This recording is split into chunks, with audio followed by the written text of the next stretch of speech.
Hi everyone, कैसे हैं आप सब। This is day 4 of essay writing और आज हम कंटेम्प्रेरी इश्यूज़ बेस्ड अप्रोच का यूज़ करेंगे अपने एस्से लिखने के लिए। कंटेम्प्रेरी इश्यूज़ बेस्ड अप्रोच का मतलब है कि इंडिया में या फिर ग्लोबल लेवल पे जो इश्यूज चल रहे हैं अभी रिसेंट में, तो उन इश्यूज़ को आपको पिक करना है। आप 5 से 6 इश्यूज़ पिक कर सकते हैं और फिर अपने एस्से की डिमांड के अकॉर्डिंग ये जो इश्यूज़ हैं इन पे आपको कंटेंट लिखना है। मान लो आपने 5 से 6 इश्यू चूज़ कर लिए। अब आप पर इश्यू 1 से 1.5 पेज आप लिख सकते हो और आप वही इश्यू चूज़ करो जिस पे आपको लगे कि हाँ, आपके पास कंटेंट है और आप कंफर्टेबली लिख सकते हो। और कंटेंट में क्या लिखना है वो आपको आपका एस्से बताएगा। जैसे हमारा जो आज का एस्से है वो है crisis faced in India, moral और इकोनॉमिक। कि इंडिया में जो क्राइसिस फेस किया जा रहा है वो मोरल है, इकोनॉमिक। तो हम जो भी कंटेम्प्रेरी इश्यू उठाएंगे उस पे हमें लिखना है कि कैसे वो एक मोरल या फिर इकोनॉमिक इश्यू है और उसके रीजंस क्या क्या हैं और उसके एग्जांपल्स क्या क्या हैं। तो ऐसे करके ना हम उन इश्यूज़ को कवर करेंगे। तो स्टार्ट करते हैं हम हमारा आज का डिस्कशन। तो मैंने इंट्रो में ही स्टार्ट किया है कि चूँकि ये इंडिया के बारे में बात कर रहा था इससे, तो मैंने इंडिया से स्टार्ट किया कि इंडिया एक डाइवर्स कंट्री है और वो फेस करता है न्यूमेरियस चैलेंजेस। हमारी हिस्ट्री भी फुल है बिटर एक्सपीरियंसेस और पार्टीशन जो है उनमें से एक पेनफुल क्राइसिस है अमंग दैम, जो कि मोरल भी था और इकोनॉमिक भी था। तो पार्टीशन वाला जो एग्जांपल है वो मैंने प्रीवियस एसेज में भी यूज़ किया था, तो मुझे ये यहाँ पे ठीक लगा तो मैंने इसको यहाँ पे भी इसको यूज किया है। फिर मैंने इसको हिस्ट्री से रिलेट किया है, पार्टीशन वाले इश्यू को ही, कि जो हिस्ट्री है उसने वो हमें विस्पर्स के थ्रू टीच करती है, बट जो पार्टीशन है उसने वाउंड्स के थ्रू हमें समझाया। It stand as one of the darkest chapter in Indian history. जो फैमिलीज है वो अलग हो गई और दोनों नेशंस को रियलाइज़ करना पड़ा bitter experience of communal hatred and वोयलेंस।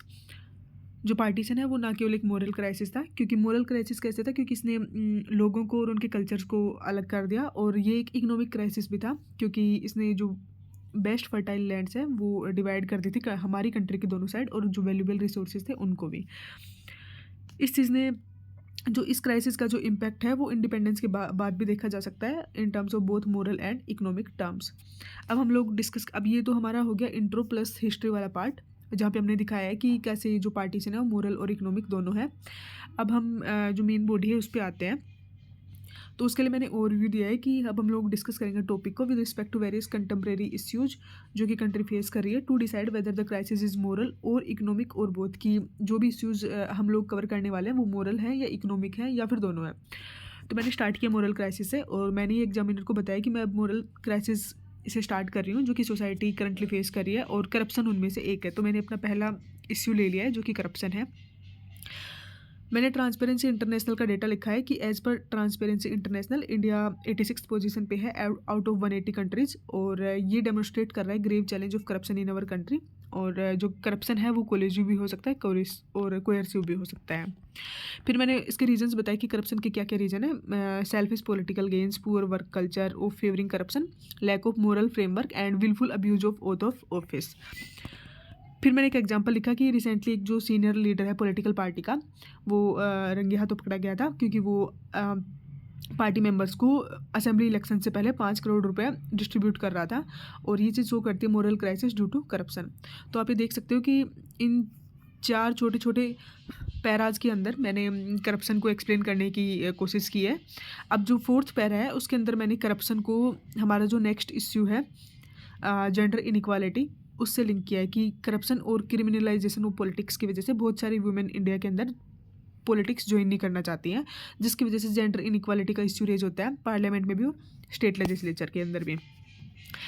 Then मैंने ग्लोबल जेंडर गैप इंडेक्स का जो डेटा है वो यूज किया कि इंडिया रैंक करे 131 out of 148 countries as per global gender gap index. Society जो है हमारी वो काफ़ी इश्यूज़ को फेस कर रही है जेंडर इनइक्वालिटी में, patriarchy, glass ceiling at work place, commodification and objectification of women etcetera, जो कि रूटेड है lack of morals driven by self centred egoism. फिर मैंने आगे बताया कि जो अब यहाँ पे इन दोनों पैराज के अंदर मैंने जेंडर इनइक्वालिटी वाला इश्यू डिस्कस किया है। अब जो नेक्स्ट पैरा है उसमें मैंने सोशल मीडिया सोशल मीडिया का जो इश्यू है वो उठाया और उसको मैंने वुमेन से रिलेट किया है कि जो राइजिंग यूज है सोशल मीडिया का उसने भी अग्रेवेट कर दिया है मोरल क्राइसिस इन इंडिया। इसने ना केवल हमारी जो मेंटल हेल्थ है उसको इम्पेक्ट किया है, बल्कि काफ़ी सारे क्राइम्स के केसेस भी इंक्रीज हो गए हैं, जैसे cyber bullying, sexual harassment, cyber stalking to women. और ये लीड करता है anxiety, social isolation, fear of missing out etcetera. और ये ना केवल बच्चों को बल्कि जो कंट्री की यूथ है उसको भी इम्पेक्ट कर रहा है। फिर मैंने बताया कि अब यहाँ पे हमारा पेज 4 तक हमारे जो मोरल क्राइसिस थे वो ख़त्म हो जाते हैं। अब नेक्स्ट में हम लोग इकोनॉमिक क्राइसिस जो है उनको यूज़ करने वाले हैं। तो मैंने इम्प्लिसिट कनेक्टर का यूज़ किया है कि apart from the moral crisis India is also facing an economic crisis. जो कंट्री की इकोनॉमिक ग्रोथ है वो स्लो डाउन हो गई। तो सबसे पहला जो इकोनॉमिक इशू लिया है मैंने वो इकोनॉमिक ग्रोथ का लिया है कि इंडिया की जो इकोनॉमिक ग्रोथ है वो स्लो डाउन हो गई है, क्योंकि जो जीडीपी रेट है वो 2016 के अंदर 8.2% था और 2019 के अंदर ही 4.2% आ गया था। नेक्स्ट जो इकोनॉमिक इशू लिया है मैंने वो अनएम्प्लॉयमेंट रेट का लिया है कि वो भी एक कोज ऑफ कंसर्न है, with the rate reaching an all time high of 7.8% in 2020 की पेंडेमिक के टाइम पे जो इंडिया का अनएम्प्लॉयमेंट रेट था वो 7.8% पे पहुंच गया था। फिर मैंने बताया कि जो इकोनॉमिक क्राइसिस है वो कोविड-19 की वजह से वो और भी एग्रेवेट हो गया था और जिसने रिजल्ट किया in significant slow down of economic activity in the country. फिर मैंने बताया कि जो one of the primary causes है इकोनॉमिक क्राइसिस इन इंडिया वो है lack of investment in infrastructure, क्योंकि इंफ्रास्ट्रक्चर डेवलपमेंट क्रिटिकल है इकोनॉमिक ग्रोथ के लिए और इंडिया जो है लैग बिहाइंड कर रहा है इस एस्पेक्ट में। मैंने इकोनॉमिक क्राइसिस को लेके 3 इश्यूज़ कवर कर लिए हैं और अदर रीजंस फिर मैंने बताया कि इकोनॉमिक क्राइसिस के क्या क्या हैं, protectionism, inequality, lack of inclusive growth, resources crunch, unemployment, skill mismatch, post covid economic growth and the trade wars जो कि अभी ग्लोबल लेवल पे चल रहे हैं। देन मैंने ऑक्सफैम की इनइक्वालिटी इंडेक्स रिपोर्ट का यहाँ पे डेटा लिखा है कि 1% जो पॉपुलेशन है इंडिया की उसके पास 77% ऑफ वेल्थ है, जबकि जो लोअर 80% है पॉपुलेशन उसके पास सिर्फ 10% ही रिसोर्सेज हैं और ये हाईलाइट करता है extreme inequality among the population. Then मैंने आगे बताया कि सिमिलरली इंडिया की जो इकोनॉमिक क्राइसिस है उसका इम्पैक्ट सोशल और मोरल फैब्रिक पे भी होता है कंट्री की, जैसे कि जो राइजिंग इनकम इनक्वालिटी है, अनएम्प्लॉयमेंट है, पॉवर्टी है, उसने एक सेंस ऑफ होपलेसनेस क्रिएट कर दी अमंग द पीपल। जो हम इश्यूज डिस्कस कवर कर रहे हैं यहाँ से वो both moral and economic crisis को लेके हैं इन 2 पैराज के अंदर। नेक्स्ट पैरा में मैंने लिखा है कि both moral and economic crisis वो लीड करते हैं brain drain, demographic dearth instead of demographic dividend. बहुत सारे क्राइम्स बढ़ गए हैं सोसाइटी के अंदर और साइबर क्राइम्स आज के टाइम पे सबसे ज़्यादा प्रिविलेंट है। Violence, anxiety, depression, selfishness, materialism etcetera. जो लैक है economic opportunities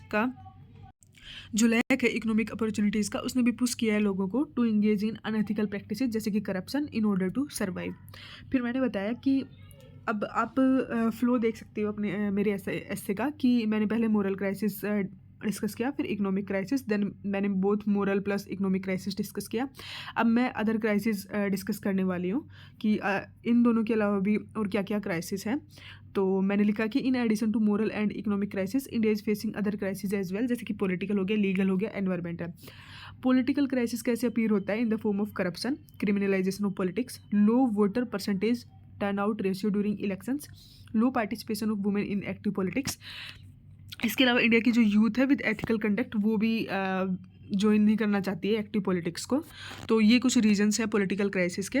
then next para में मैंने एनवायरमेंटल क्राइसिस के बारे में लिखा है कि जो लेवल है एयर पोल्यूशन के दिल्ली के अंदर जो कि लीड कर रहा है severe health problems, water pollution in major rivers including Yamuna river, ये डेमोन्स्ट्रेट करता है एनवायरमेंटल क्राइसिस जो कि इंडिया फेस कर रहा है। देन मैंने लिखा, अब मैंने एक पेज अपॉर्चुनिटी के लिए लिखा है कि जो भी क्राइसिस आता है उसके साथ कोई ना कोई अपॉर्चुनिटी छिपी होती है। तो मैंने लिखा कि but as we know there is always an opportunity in every crisis. Opportunity जो है मोरल और इकोनॉमिक क्राइसिस में वो ये है कि इंडिया की जीडीपी राइज हुई है डिस्पाइट कोविड-19 पैंडमिक और currently India 4th largest economy है वर्ल्ड के अंदर इन टर्म्स ऑफ जीडीपी और कंटिन्यूसली एस्पायर कर रहा है to become 3rd largest economy. इसके अलावा इंडिया की जो डेमोग्राफिक डिविडेंड है, मीन्स जो पॉपुलेशन 18 to 55 ईयर्स के एज गैप में आती है वो भी फेवर करती है हमारी इकोनॉमी की ग्रोथ को। ये सभी अपॉर्चुनिटीज़ लीड करती है इंडिया को to achieve its vision of Atmanirbhar Bharat by 2047 along with its nationally determined contribution targets for environmental goals. तो ये एक पेज मैंने जो अपॉर्चुनिटीज़ हैं क्राइसिस के साथ आती है उनके लिए लिखा है। फिर मैंने डिस्कस किया कि क्या सॉल्यूशंस लिए जा सकते हैं इकोनॉमिक और मोरल क्राइसिस को हैंडल करने के लिए। तो एक पेज मैंने इन पे लिखा है कि इन इंडिया जो नेशनल करिकुलम फ्रेमवर्क है वो रिकॉग्नाइज करता है importance of values in education, और उसने एम्फेसाइज किया need to integrate them into the curriculum. Government ने स्वच्छ भारत मिशन भी लॉन्च किया था जो कि प्रमोट कर रहा था क्लीनलीनेस, हाइजीन और civic responsibility among citizens. Further there is a need to, लेकिन अभी भी कुछ चीज़ें करने की नीड है, जैसे कि एनकरेज करना businesses to adopt sustainable and socially responsible practices that promote corporate social responsibility practices. और फिर लास्ट पेज पे मैंने कंक्लूड किया है कि हैविंग डिस्कस्ड वेरियस क्राइसिस, उनके रीजंस और सॉल्यूशंस, ये सेफ है टू कंक्लूड करना कि इन सभी क्राइसिस को सोल्व करना रफ वाटर को नेविगेट करने जैसा है, और हम लोग या तो कॉन्फिडेंटली वर्क कर सकते हैं थ्रू द स्टॉर्म, या फिर एफर्ट कर सकते हैं हाई सीज से, और मिस आउट कर सकते हैं अपॉर्चुनिटीज़ पे दैट दे प्रोवाइड अस। इसके साथ ही ये वाला ऐसे का डिस्कशन एंड होता है, और हमने इसमें,